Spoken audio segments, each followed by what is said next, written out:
And I'm very glad to be with all of you today to perhaps answer any of the questions you might have. But our diocese is simply elated to be able to have a new Holy Father, especially the name of Francis. What a great name. So, any questions you got for me? I have Yes, a question. please. I'm Emerald with WLNS. I'm curious as to how you hope the Pope will address the challenges in the Catholic Church, specifically things like sexual abuse. I think, first of all, the Holy Father has to kind of get some enthusiasm going, and I think this man will. He brings such a unique background to all of this.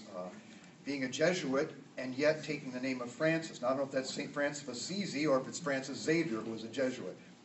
But it brings together two very different kinds of histories in our past. Also being Latino and yet being of Italian background. So he's got that connection. I hope he's going to be a real bridge builder. I think that's the important thing, to bring various people together.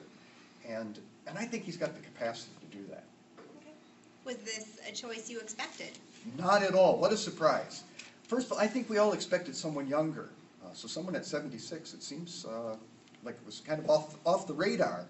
But that's being a gift of the Holy Spirit, I really believe, that God is surprising us. And thanks be to God for that. Can you pronounce his name once just so that we get it right? His original name? Original name. Jorge Bergoglio. Jorge Bergoglio. So the Jorge is the Spanish and the Bergoglio is Italian. Being that he's 76, do you have any concerns with what we saw with Pope Benedict, that electing somebody so old?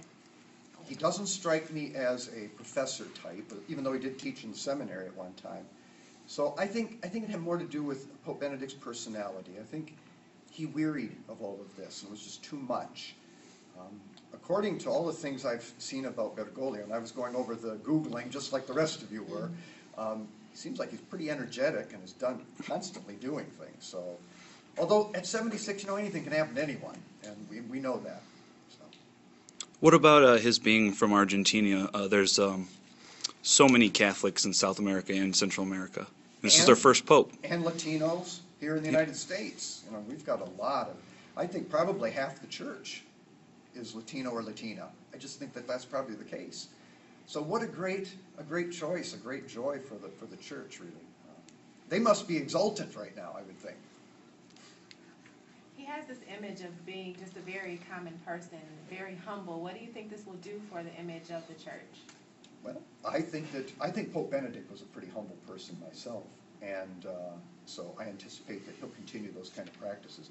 Although, I was Googling, and I'm amazed. I guess he lives in an apartment, probably cooks for himself, does all these things. I don't think he'll be doing that now. He'll be living in the papal apartments, I'm sure, and I'm sure he'll have a cook finally.